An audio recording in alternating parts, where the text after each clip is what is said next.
What's up? What's up, everybody?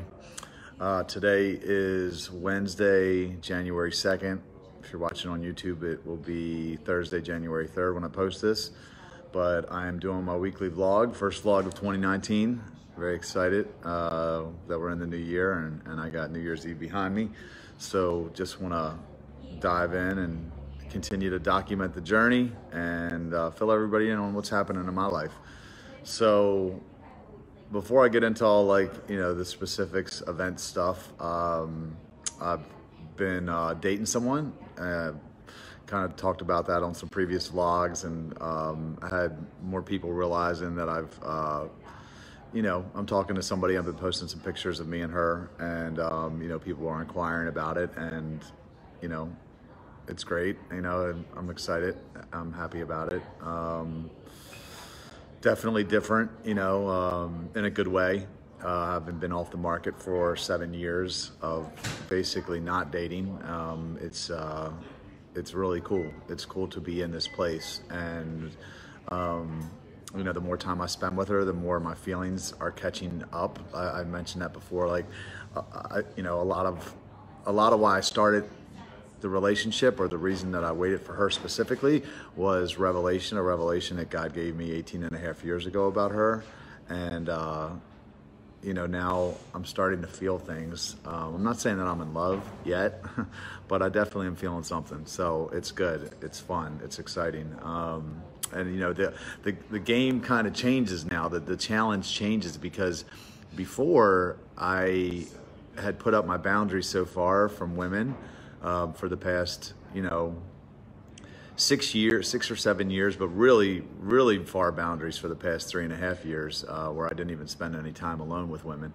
So now it's like, I'm going to be dating, and it's going to be a different set of challenges. Whereas you're going to have to spend time with someone alone, and you're just going to have to exercise self-control, which I feel like I have great accountability in my life. I have great people, and obviously I know the platform that I've built for myself with waiting and the stance that I have on it. And I know I'd let a lot of people down if I failed. So I have all those things, all those reasons that I wouldn't make a mistake.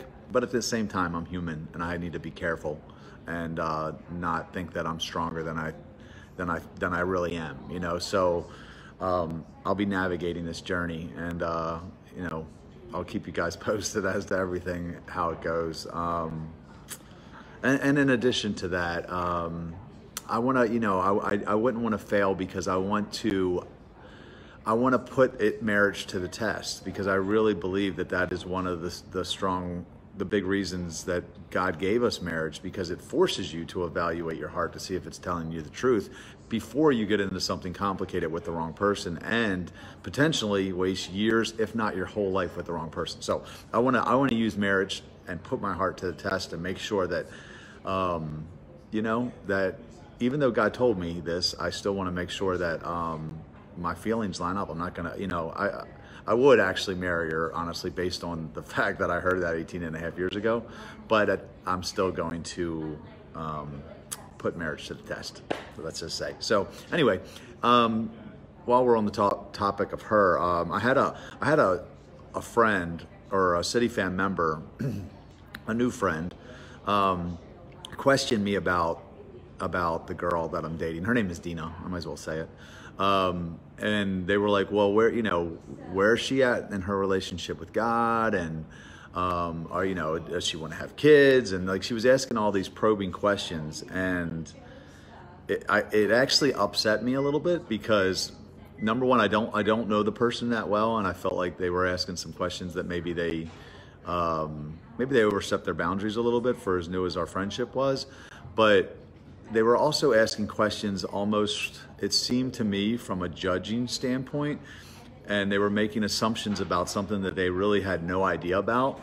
And those would be valid questions if it wasn't for the fact that I was told this 18 years ago. 18 and a half years ago, God spoke this piece of information to me and said, this person is your soulmate.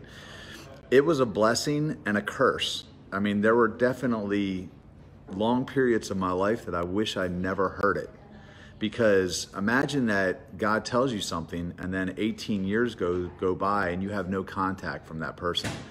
They're dating other people and not reciprocating anything, and you're just kind of hanging on to this information like, what am I supposed to do with this? It was a curse in some ways. There were definitely times I wish I'd never heard it, but I did. And I didn't, I mean, so to ask those questions, it was like, to me, I felt like I just walked through a desert, you know, like a really, really long desert.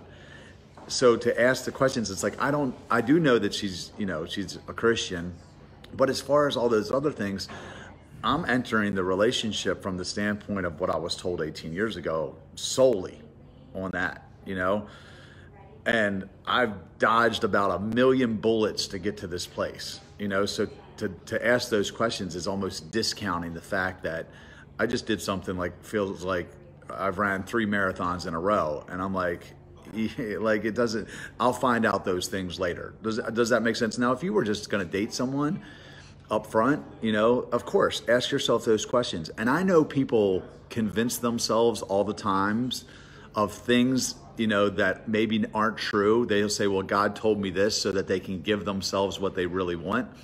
But I didn't do that. I actually wish I'd never heard it, because it was 18 years ago and I was by myself, abstinent for 12 of the last 18 years. So you can imagine that took a hell of a lot of discipline. So those are good questions, but not in my situation. Those aren't, you know what I mean? It's just looking at the situation from the wrong viewpoint.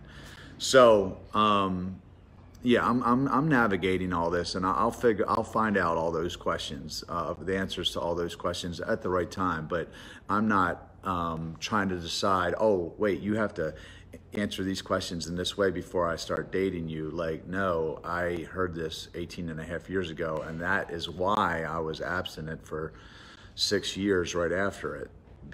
And someone said to me, well, I thought you were abstinent because you were trying to be obedient to God. And I said, I was, and I would have continued to try to be obedient to God. But like every other Christian out there, I would have dated out of loneliness, and then I would have been sexually active because I wasn't strong enough to resist the temptation, which is what happens to most believers. So I don't know if all that makes sense to you, but it certainly makes sense to me. So yeah, that's what's up. That's where I'm at. I am, you know, she goes back tomorrow, going to have dinner at my mom's house tonight with her, which is exciting. But yeah, I just want to continue to kind of, you know, move forward and see where it goes. I mean, in a perfect world, I convinced her to move here, and she helps me open home. She runs home while I work on everything else: City Fam, the book, home.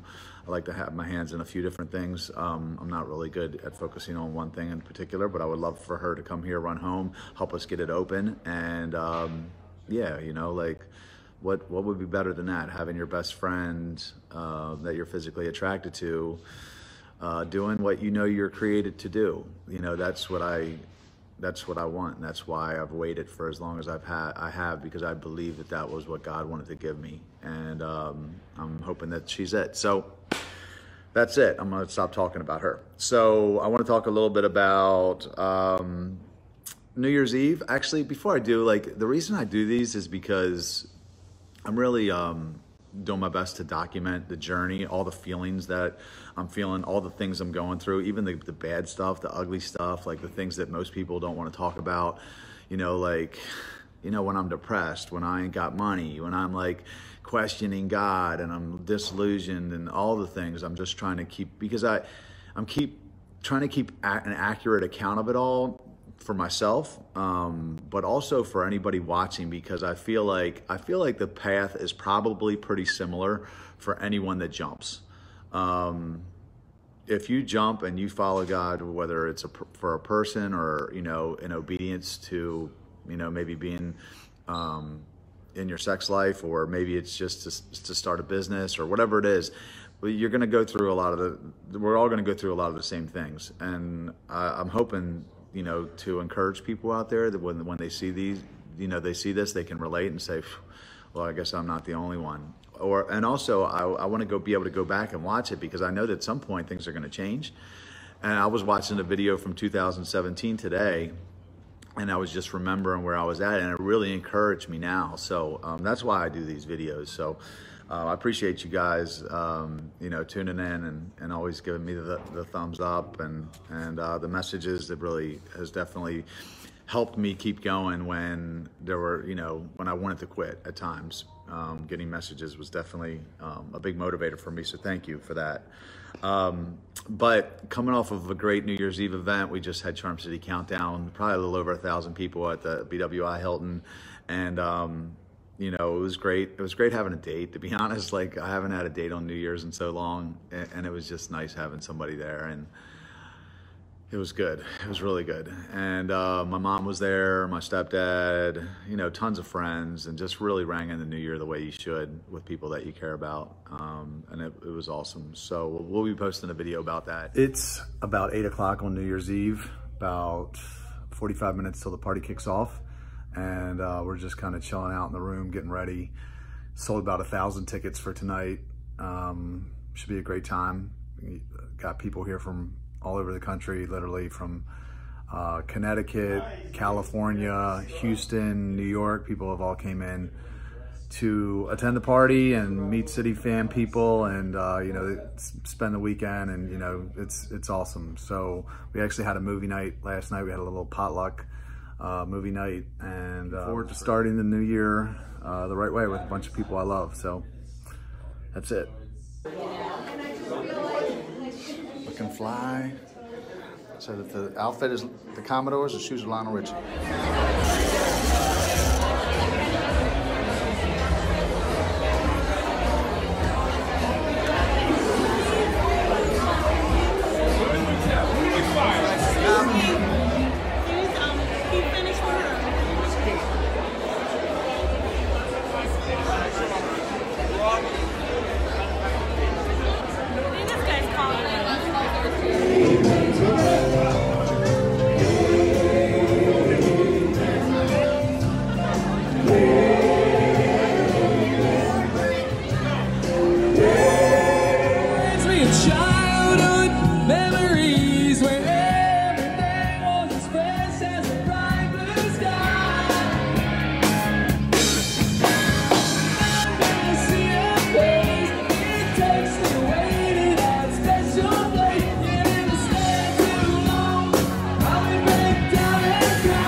Versus the girls. I need y'all to be the judges. So I need all the City fan guys to come up to the stage.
Once again, Rob, I think So it was a huge win on a lot of levels. And if you missed it, come next year. We're looking for a theme. So if anybody has any ideas for a theme, I think we might go with a Renaissance theme. Someone suggested. I don't know. To me, Renaissance doesn't seem very New Year's Eve-y. It doesn't seem very dressy. But I don't know. What do you think? New Year's Eve? Yes or no? Give me an idea. We have our Renegade party is not this Friday. It's next Friday. We pushed it back a week because of the holiday. It'll be a Colada pub. We were there last year. We'll do a pool tournament for some prizes, and we'll have, exclusive food and drink specials. So come out. One of the things I posted today was, depending on what your goals are, if you even have goals, hopefully you have goals. If you don't have goals, then that's a problem. But if you don't have goals, that could very well be what I'm about to talk about. Up your friend game. That's what I wanted to say. If you change associations, you will get better results. When I hung around shitty people, I became a shitty version of myself. When I hung around better people, I became a better version of myself. I picked up their habits. So whatever you're trying to achieve in 2019, up your friend game. Change associations. If you have to, cut those people off. When I wanted to get sober, I cut everyone off. And I just dove in at church. And, I know that's not everybody's thing, which is why we created City Fam. But if you want better results, just change your relationships, just change your friends. And, that City Fam is that, I think we pride ourselves in that. It's good people. And it's ex-bad people, like me, whatever, however you want to phrase it. It's just people trying to become the best version of themselves. And when you get around a group of people like that, it's infectious. So we make it really easy. Renegade is just a social event where we hang out, have some drinks, have some food, shoot some pool, and build relationships. And a portion of the money goes back to charity, which will go to our MLK volunteer event on Monday, whatever day MLK is. I want to say it's, hold on. I don't know what date it is. I'm sorry. Whatever date MLK is, it's a couple Mondays from now. I'm sorry, I should have written it down. But we're going to be volunteering that day. It's always our biggest, or at least one of our biggest volunteer events of the year. And we're going to be at the 6th branch, and we may be at Second Chance. We're not sure yet. But if you'd like to volunteer and be around some good people, give back to honor the legacy of Dr. King, please join us. You can go to cityfam.com right now and sign up for that. So what else? Retreat. That's the big thing coming up that I'm really excited about. So if you are, wanting to make 2019 the best year of your life, I would highly recommend coming to this. So it's high performance coaching. It's going to help you figure out what your purpose is, what you want most, really. That's the best way to say it. What do you want most? You're going to be able to uncover that at this retreat, and then you're going to be able to get a plan for the next 12 months to make those things happen. So I'm very excited that we have Stefan Speaks, aka Stefan Labossiere, as our guest speaker. If you all don't know who he is, you can look him up. He's got over 1 million followers on Instagram. He's got over 1 million on Facebook. Dude's legit. I've met him a couple times. He's just a wealth of knowledge. He's written several books. And when we open up the marketing, like when we announce that we're doing this retreat to his people, the spots are going to fill up, guaranteed, because he's got over 1 million people that love him. So what I really want to do is I want it to be full of City Fam people, because we're doing the retreat not to make money, although we will make a little bit off of it, I'm sure. But we're doing it for our members. So we really want to, add value to our members. So I would recommend, if you're watching this and we kept the price pretty low, $3.99. It includes your food and your lodging and all your materials for the weekend.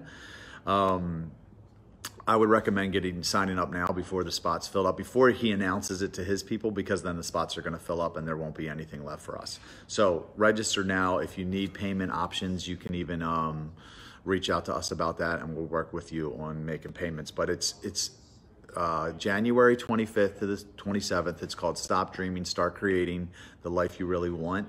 And it's going to be led by Lori Lockamy, my life coach, and now his life coach. Lori is now coaching Stefan. And I promise you, she changed my life. She helped me get very clear about what I wanted. And I made the changes based off the fact that I now had a destination. Because before I didn't know where I was going. I just drifted around, you know.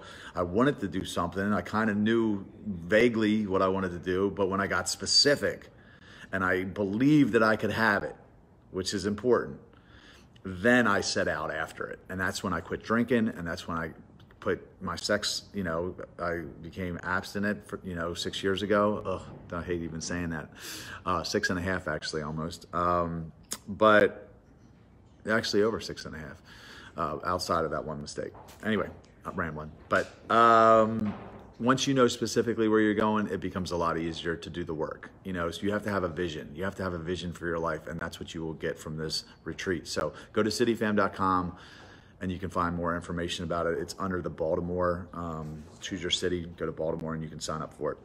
So that's the big thing. That's the thing that I'm really excited about for January, because I'm excited personally just to go to it, to map out my year, because I've done this twice now, and it's awesome. And that's how it seems like I got a lot going on, and I do. And it's because I'm really efficient with my time, and I know exactly what I want. So I would recommend you coming, and you'll thank me if you do. So what else is up? Path to Purpose. On February 10th, it's a Sunday, we're going to do Path to Purpose. But we are changing them up now, and we are going to, basically, we're going to have a guest speaker come in every quarter, and it's going to be somebody that's well-known, motivational, and we're going to have all of our leaders there. Anyone that's volunteered with City Fam in the last year will be invited. If you've only attended social events, you need to come to a volunteer event in order to come to Path to Purpose. That's going to be the new rule, because we want to encourage people to volunteer.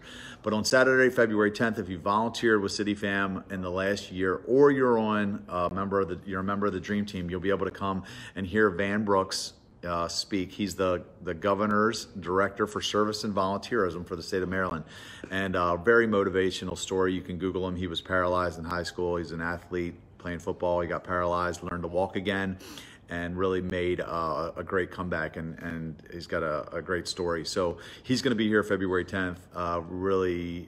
Mark your calendars. I don't even think we have the event up yet, but would highly recommend you guys come out. If you haven't volunteered yet, volunteer at MLK so you're able to attend that. We also have a ski trip that same weekend, but it's on, I think it's the Saturday before. It may be the 8th, but don't quote me on that. That's actually also on cityfam.com. That's another thing I'm excited about. And we have a couple merch stores. Actually, we have a couple merch stores. We have a City Fam merch store that's up. If you want to support us and wear rock the fam, rep the fam, you can go to cityfam.threadless.com. Or we have a Why Waiting Works merch shop up now. We have our first design up, and it's at whywaitingworks.threadless.com, so you can check that out.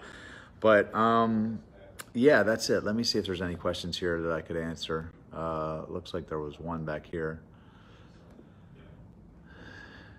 A lot of people tuning in. Are you guys not back to work yet? So happy for you both. Take things slowly. Absolutely. Need to definitely move slowly. What does that mean? Put marriage to the test. Watch some of my old videos, Nadine. Just one of the primary reasons, in my opinion, that God set it up this way with marriage is because your heart will deceive you into believing something that's not true in order to give your flesh what it wants. So I always use this example. If I was to say to you, Nadine, hey, I love you, let's have sex, and you said, I love you too, Rob, let's go get married first, I would be like, let me think about this a little bit longer, right? Because it changes the conversation, because it's hard to get out of. It's going to cause you pain if you're lying to yourself. So that, I believe, is one of the primary reasons that marriage works, because I'm a living example of this. I've been surrounded by pretty women for the past 7 years, and there were many of them that the old me would have had sex with. I might even convince myself with some of them that I love them in order to do it.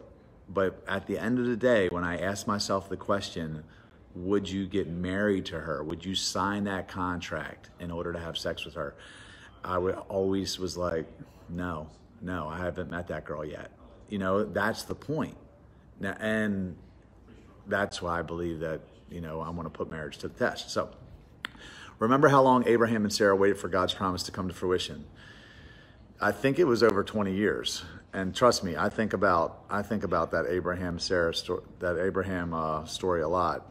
Now, what I will say is I waited 18 and a half years, and 12 of them I wasn't having sex. So I'd rather have been waiting for a kid, to be honest, because waiting without sex was a lot harder. But not to take anything away from Abraham. He's the man. Okay. So let's see. Who is this wonderful, deserving woman? Her name is Dina. She's awesome. And yeah, I don't know. Enjoy dinner with your mama. God is on your side. Thanks, Brooke. Very good to have all this reinforced. Going through some decisions here. Trust him, Marcy. He's trustworthy. He's faithful. Thank you. Effort equals result. Yes. Hi, Cynthia. Great seeing you on New Year's. Oh, the 21st. Okay, the 21st. Something's on the 21st. Oh, that's MLK. Okay, awesome. Thank you. Happy New Year, Z. What's up, Brando? Okay. I guess that's it. Anyway, guys, appreciate y'all. I'm going to try to, you know, continue to do this on Wednesdays. And if you got any questions or want to, you know, throw anything out to me, you know, just inbox me and I'll talk about it on the next vlog. But that's it. See ya.